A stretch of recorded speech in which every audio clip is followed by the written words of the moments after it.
Kedua mata Daisy perlahan terbuka. Hingga cahaya lampu selaku sumber penerangan di sana, membuat gadis itu menyipit menahan silau. Aduh! Punggung kiriku, lirih Daisy yang merasa sakit di bagian sana. Daisy berangsur menoleh, menyibak pakaian di pinggang kirinya dengan hati-hati. Di sana ada luka yang sampai dijahit. Panjang lukanya ada 10 cm. Dan rasanya memang sakit luar biasa disertai nyeri. Namun mendadak ingatan Daisy dihiasi adegan Atan nyaris dibacok. Kepalanya menggunakan celurit. Alasan yang juga membuatnya kehilangan kesadaran. Ya ampun! Bos Atan! Sergah Daisy buru-buru mencoba duduk. Meski karena ulahnya, ia makin sibuk meringis menahan sakit di luka yang ada di pinggang kirinya. Ketika Daisy baru berhasil turun kemudian meraih botol infusnya, terdengar suara pintu yang dibuka. Ada yang datang? Pikir Daisy yang kemudian melongok ke sebelah. Kebetulan, ruang keberadaannya sudah berbeda dengan ruang pintu berada. Betapa terkejutnya Daisy lantaran yang datang malah alasannya buru-buru ingin pergi dari sana. Atan yang juga memakai pakaian pasien warna biru tua layaknya Daisy, melangkah loyo sambil menenteng botol infusnya sendiri. Untuk sejenak, dunia kedua sejoli itu seolah menjadi berputar lebih lambat, hanya karena tatapan mereka bertemu. Ya Allah! Masa orang sekeren dan sesempurna dia, bisa baik bahkan mau bertaruh nyawa untukku yang berbakat bikin masalah? Batin Daisy masih mengawasi wajah Atan, meski bibirnya tetap bungkam. Antara tak percaya, terharu, sekaligus bersyukur, itulah yang tengah Daisy rasakan saat ini. Memangnya di matamu, aku sempurna banget, ya? Ya memang, sih. Sana-sini bilang kalau aku keren. Ucap Atan yang tentu saja bisa mendengar apa yang baru saja Daisy bisikkan dalam hati. Ah, apa?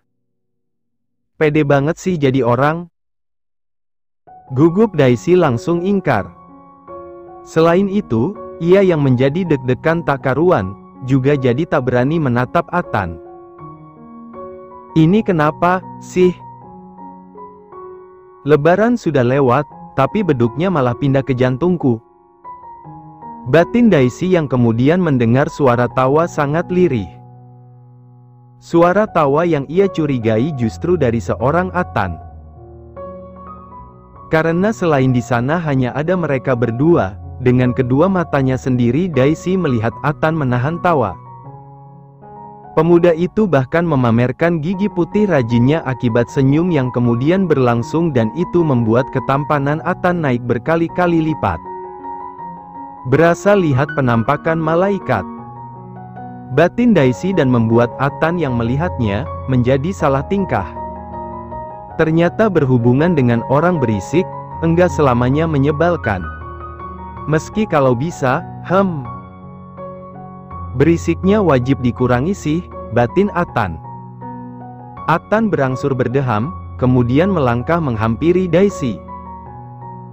Bagaimana keadaanmu? Pinggang kiriku sakit, tapi tiba-tiba saja, aku ingat bos.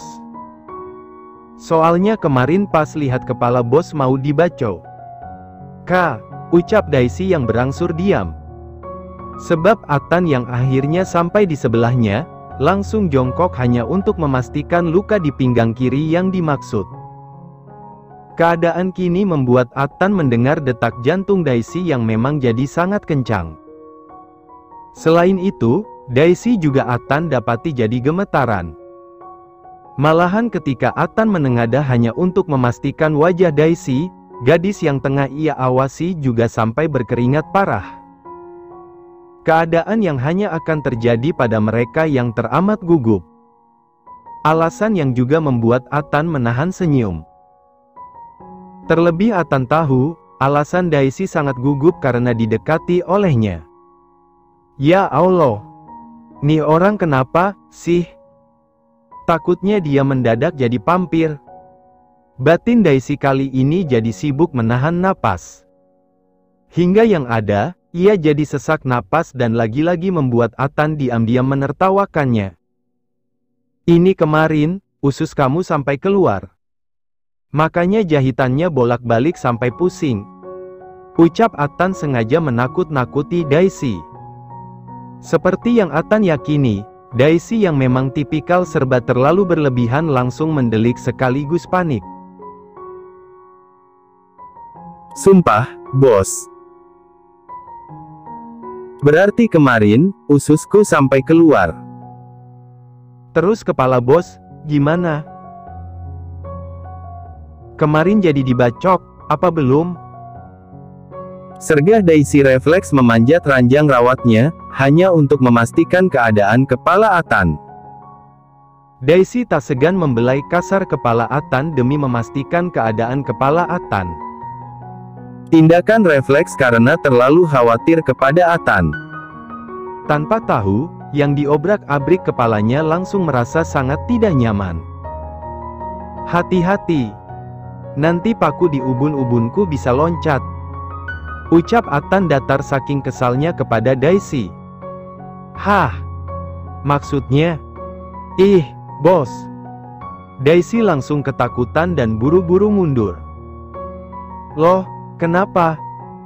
Bukankah menurutmu, aku sangat keren bahkan sempurna? Ucap Atan sengaja menantang Daisy sekaligus keseriusan perasaan gadis itu kepadanya. Lagi-lagi, Daisy jadi salah tingkah di setiap dirinya disinggung mengenai kekagumannya kepada Atan. Nih orang kok terkesan tahu suara hati, bahkan isi pikiranku, sih. Tadi juga bilang gitu, nah sekarang juga bener lagi. Pikir Daisy. Kalau wanita ubun-ubunnya ada pakunya namanya sundel bolong. Yang bos alami, apa? Atan bolong? Ucap Daisy dan mengakhiri kekesalan Atan. Sadar Atan tak menanggapi, Daisy berangsur duduk. Namun sebelum itu, Daisy sengaja menggantung botol infus miliknya maupun botol infus milik Atan. Tak lama kemudian, mereka sama-sama duduk. Mereka duduk bersebelahan dengan kedua kaki sama-sama menyentuh lantai. Sampai kapanpun, aku akan membahagiakan kamu. Apapun yang terjadi, aku akan selalu melindungimu. Begitu juga kepada ibu dan adikmu, ucap Atan datar sekaligus tak bersemangat. Untuk menebus rasa bersalah bos kepada ayah, tak harus membuat bos mengorbankan hidup bos bersama aku dan keluargaku. Jangan begitu. Orang tua bos melahirkan sekaligus mendidik bos jadi orang sukses. Bukan untuk membuat bos mengabdi ke company pembuat masalah sepertiku. Tegas Daisy yang kemudian merasa tidak nyaman. Bukan perkara dirinya yang menjadi merasa panas. Karena ia juga merasa sekujur tubuh apalagi wajahnya, gatal. Kita ada di klinik daerah Sukabumi.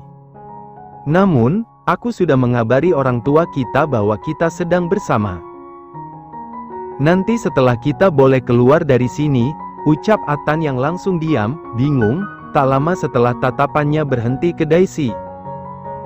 Kamu kenapa? Tanya Atan kemudian pada Daisy yang jadi sibuk garuk-garuk. Atan sengaja menahan kedua tangan Daisy agar gadis itu berhenti garuk-garuk. Sebab baginya, itu akan memperparah keadaan. Namun, selain Daisy yang jadi gemetaran tak sabar ingin segera menggaruk wajah maupun tubuhnya. Bentol merah bahkan berbau anyir, bermunculan di wajah maupun bagian tubuh Daisy yang lain. Tak lama kemudian, azan maghrib berkumandang. Bukan hanya dari satu suara, tapi terbilang banyak. Karena memang, klinik keberadaan mereka berada di pusat keramaian. Gatel, panas banget, bos. Nyeri. Rengek Daisy sambil terisak pilu. Bahkan mendadak, aku juga sangat marah sekaligus jijik. Kepadamu. Yakin sih, ini ada yang enggak beres. Batin Atan yang kemudian menuntun Daisy untuk mengikutinya melafalkan doa-doa. Selain itu, kemudian ia juga sengaja mengajak Daisy untuk berwudu, sebelum mereka sama-sama melangsungkan salat maghrib. Atan sengaja meminta Syukur yang masih terjaga di luar, membeli mukena untuk Daisy. Tolong selidiki keluarganya Dimas. Bapaknya namanya Pak Marsum, sementara mamanya namanya Ibu Lilis. Mereka tinggal di Desa Harapan Kahuripan RT. Kamu tahu wilayah sana, kan? Bisik Atan kepada Syukur tak lama setelah Daisy tidur. Syukur yang memang tipikal sangat irit bicara bahkan lebih misterius dari Atan, berangsur menatap kedua mata Atan. Mereka yang guna-guna Daisy. Sampai sekarang pun, bapaknya Dimas masih menjalani ritual biar Daisy hancur dan kamu pun benci Daisy. Kaget sekaligus marah, itulah yang Atan rasakan setelah mengetahuinya. Apalagi jika ia bisa mendengar suara tak kasat mata, Syukur memang bisa melihat hal-hal tak kasat mata. Ibaratnya, Syukur dan Atan merupakan paket komplit, belahan jiwa yang tidak bisa dipisahkan. Karena jika mereka sampai berjauhan bahkan berpisah jauh, kemampuan mereka itu akan hilang. Akan tetapi terlepas dari semuanya, Atan benar-benar marah karena Dimas dan orang tuanya malah main gaib kepada Daisy. Derajat. Melihat dari keadaannya, pasti dia sudah telanjur makan atau minum yang mengandung guna-guna, Mas. Jadi, sekarang semuanya balik ke Daisy. Ibadahnya wajib kuat. Khususnya ibadah wajib, syukur-syukur sunnah juga dijalani. Beneran enggak ada yang bisa menolong Daisy, selain Daisy sendiri. Orang lain hanya bisa meringankan. Itu saja jika Daisy putus ibadah. Termasuk itu ketika dia lagi mens. Situasinya benar-benar rawan. Tegas Syukur yang sampai detik ini masih berpenampilan misterius. 6 tahun berlalu setelah mereka terjebak dalam lorong waktu yang memuat mereka menghadapi teror hantu pesugihan. Syukur yang sempat menghilang memang menjadi pribadi yang makin tertutup. Hanya saja, Syukur masih dengan kelembutan hatinya. Menyimak apa yang Syukur katakan, Atan langsung merenung. Masuk akal, Kur. Di sana masih banyak hal menyimpang. Namun, di sana tetap menjadi alasanku lahir bahkan pergi. Tegas Syukur sungguh-sungguh. Atan menggeleng tegas di tengah tatapan seriusnya kepada kedua mata Syukur. Kamu tidak lahir di sana.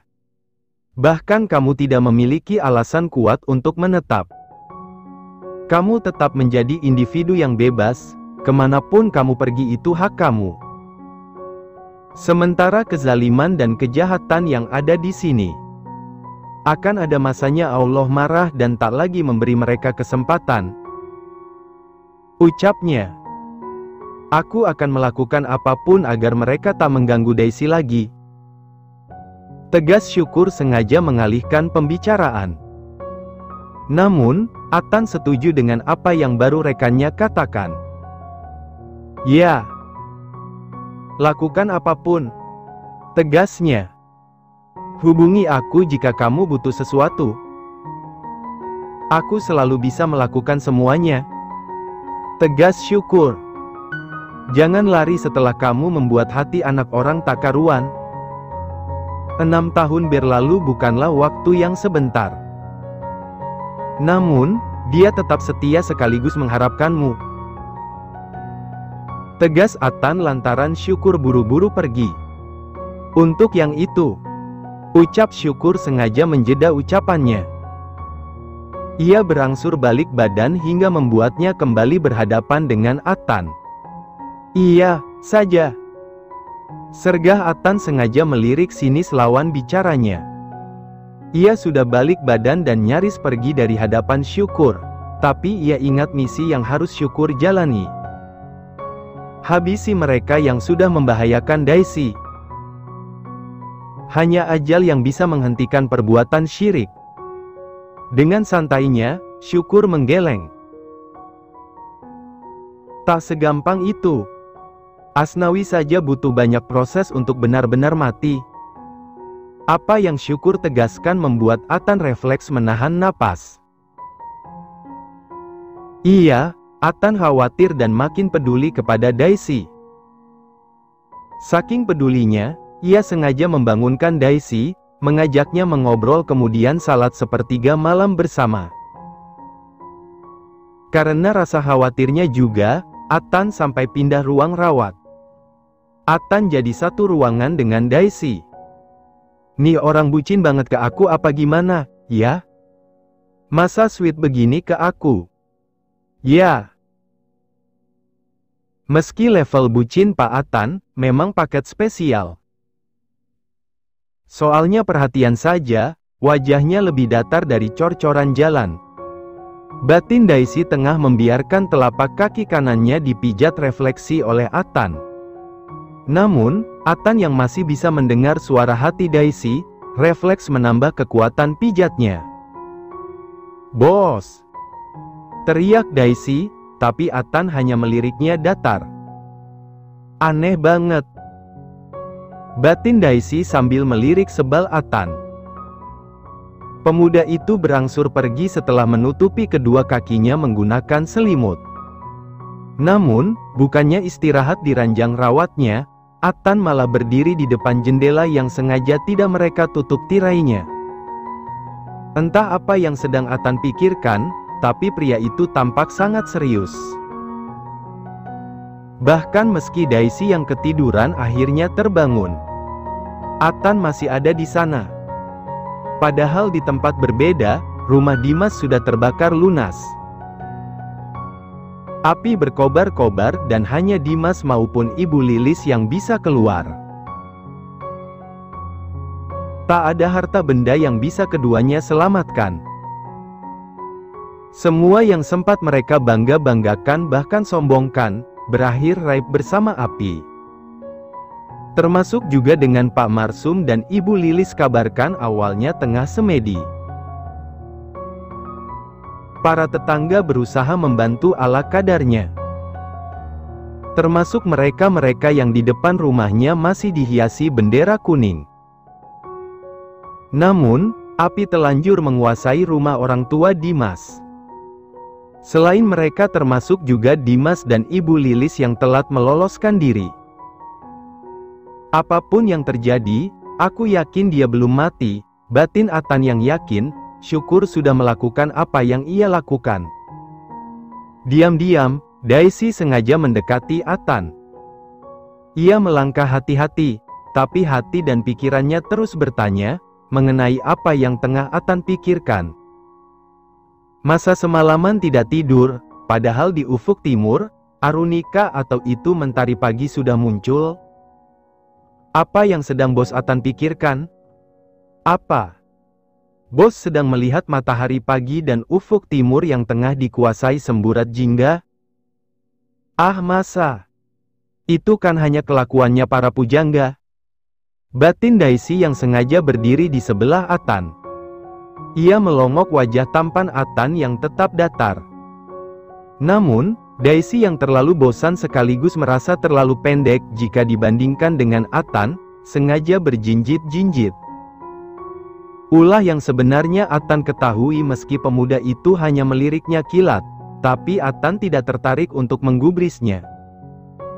Barulah setelah Daisy mengeluh ras refleks menahan sakit, dengan sigap Atan menahan punggung Daisy. Detik itu juga tatapan kedua sejoli itu bertemu bahkan bertautan. Selain itu, dunia Atan maupun seorang Daisy, juga seolah mendadak berhenti berputar. Baru kali ini, aku melihat wajah wanita sedekat ini. Agak aneh, sih. Batin Atan yang kemudian mengembuskan napas pelan melalui mulut. Namun jujur, aku sayang ke Daisy. Aku peduli, meski memang Ini terlalu cepat. Batin Atan lagi. Masih enggak percaya. Masa jadi begini? Dia anti berisik, sementara aku enggak berisik. Dan sekarang, kami bisa sedekat ini. Batin Daisy, tapi kali ini, Atan yang mendengarnya, tak berniat mengusik. Kenapa jadi begini? Siapa yang melakukan ini? Benarkah ada yang melakukannya? Apa karena keteledoran ibu yang sering lupa matiin kompor kalau masak atau sekadar rebus air buat bikin kopi? Pikir Dimas ketar-ketir dan perlahan terduduk lemas. Di depan rumahnya, Dimas meratapi keadaan rumahnya yang sudah habis terbakar. Benar-benar tidak ada yang bisa diselamatkan. Termasuk juga dengan sang bapak. Padahal baru kemarin mereka memaksa Daisy agar sang ibu yang janda, menikah lagi. Namun kini, Ibu Lilis juga terancam menjadi janda. Perubahan yang benar-benar sangat cepat bahkan tak terduga. Sekarang juga aku harus mengabari Daisy. Aku harus minta maaf dan membuat hubungan kami kembali. Kemarin kan dia selamat. Dia pasti bisa carikan aku tempat tinggal. Atau, aku tinggal di rumah Daisy juga enggak apa-apa, batin Dimas di tengah azan subuh yang berkumandang lantang.